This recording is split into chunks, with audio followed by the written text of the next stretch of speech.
Hey everybody, it's Andrea. Welcome to my channel and welcome to another speed build. Today I am doing yet another one bedroom, one bathroom cottage home. This one is in Glimmerbrook.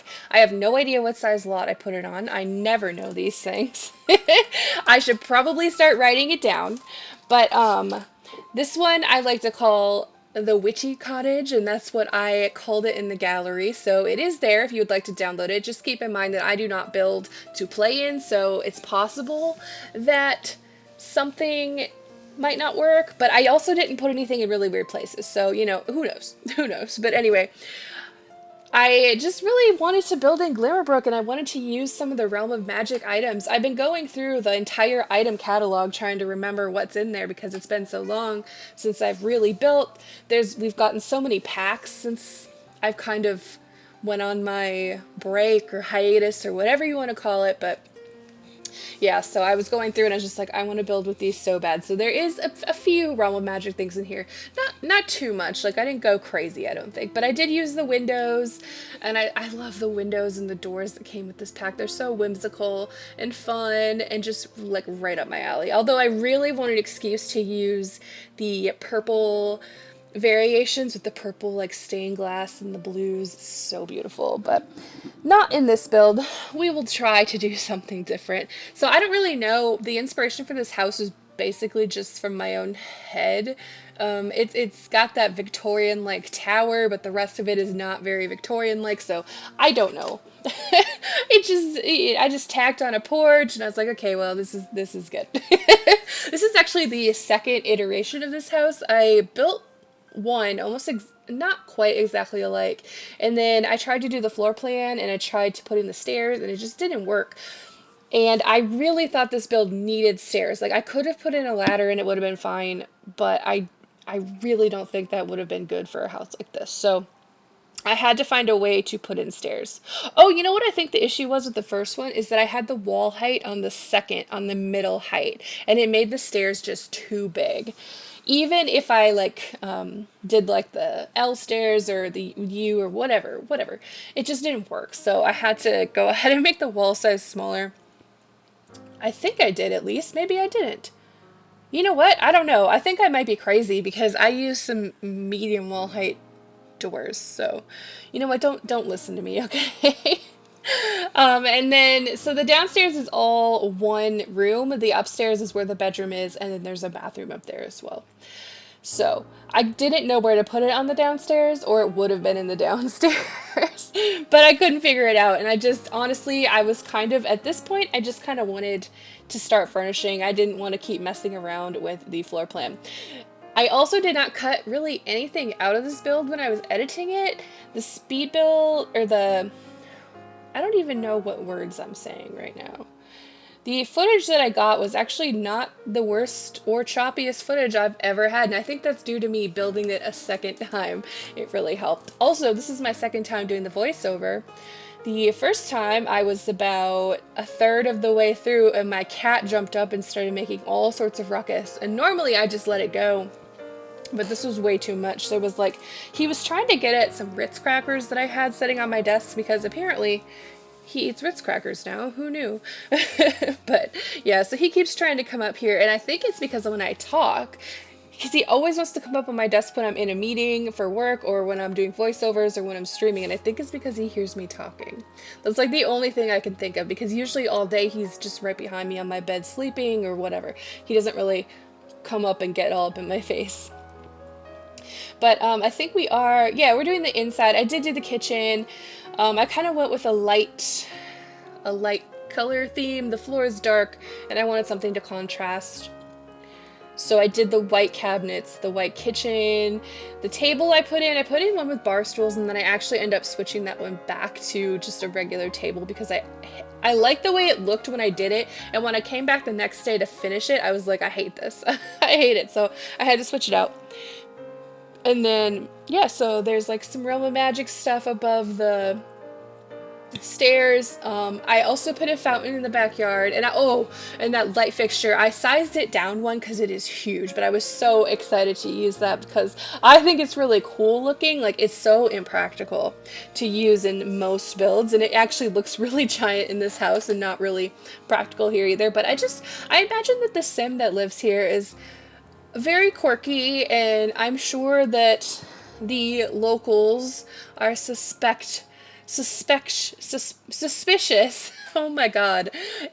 I'm tired. I'm just really tired. I'm sorry. The locals are suspicious that she maybe is a spellcaster, and I don't know, maybe it's a little taboo, but not really. I don't know. I think it's really cool though. But they definitely know that the woman or the man who lives here is quirky and different, and this, they would have a light fixture like that because they want to. And then these curtains in this room, you're gonna see me fighting with these for like ever. I don't know why the first set went on so easily, and then the next two sets were like, nah, we're just gonna be a pain in the ass. But these were the only curtains that fit here. We still really need more curtains, and I think I say this in every build that I do ever. We do not have enough. And especially for these Realm of Magic windows that have the curves, that are kind of a curved top, some of them, we just don't have enough curtains to fit, and I don't want to use the Realm of Magic ones all the time because they're a lot. They're loud. So that big set of windows in the kitchen, I actually didn't put a curtain on because there just wasn't anything that looked good. So, and which is fine because it's not like, I mean, it was facing the backyard, so I figure no one should be looking in. It's less of a privacy issue. See, my cat's back up here making a ruckus again. Like, I just can't with this animal today.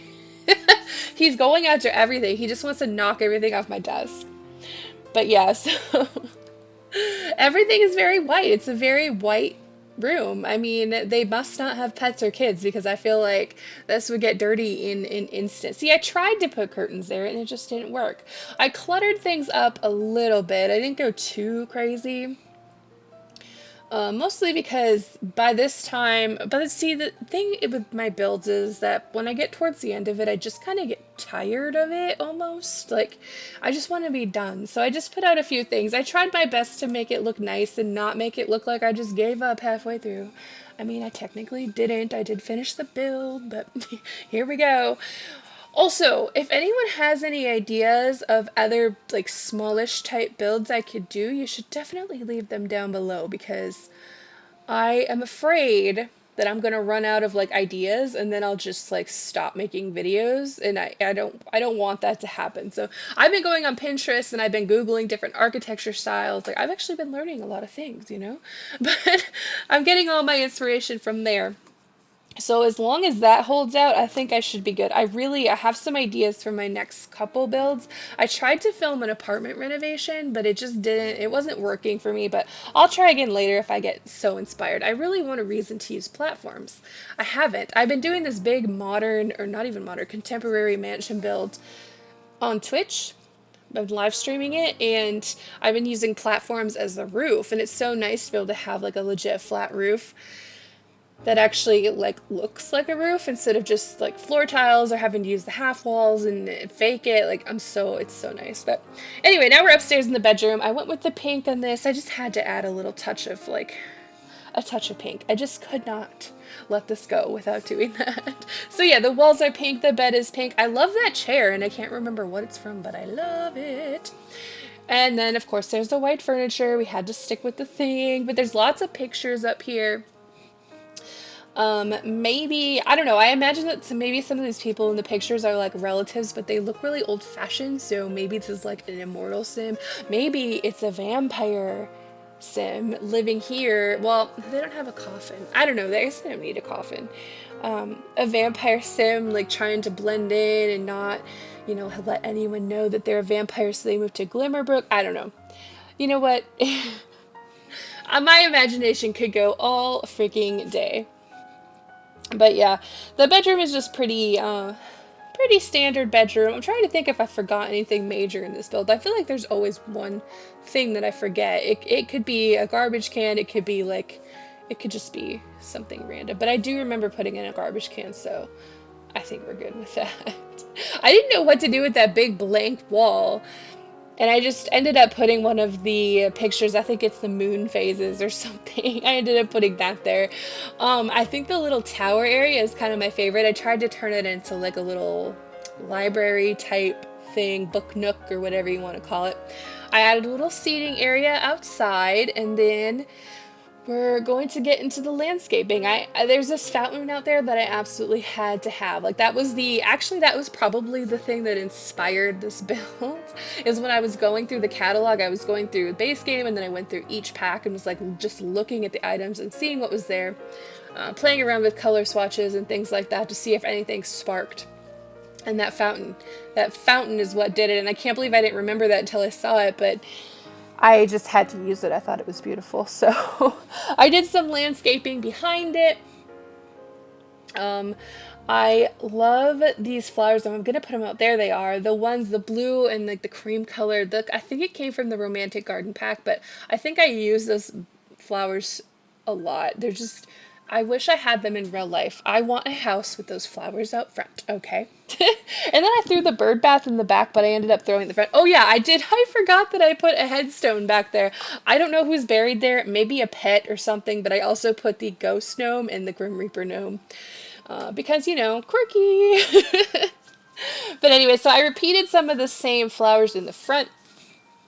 Again, if you like to landscape, by the way, I really recommend getting the Romantic Garden stuff pack. I think it's kind of underrated, but I know that a lot of people don't maybe necessarily like it because it's just mostly landscaping stuff, and I know that's not really everyone's interest area, but it is mine, so I love it. But yeah, and then I think those purple flowers are actually from Island Living, but I sized them down twice and made them look like they were kind of like a creeping plant on the ground. But we are wrapping up here, I do believe. I'm just throwing some like stuff on the chimney to make it look overgrown. Anyway, thank you so much for watching. I hope you liked this, and if you did, don't forget to give this video a thumbs up. Leave me a comment down below, and of course, do not forget to hit that subscribe button. Thank you so much for watching. I hope you have an awesome day, and I will see you in the next video.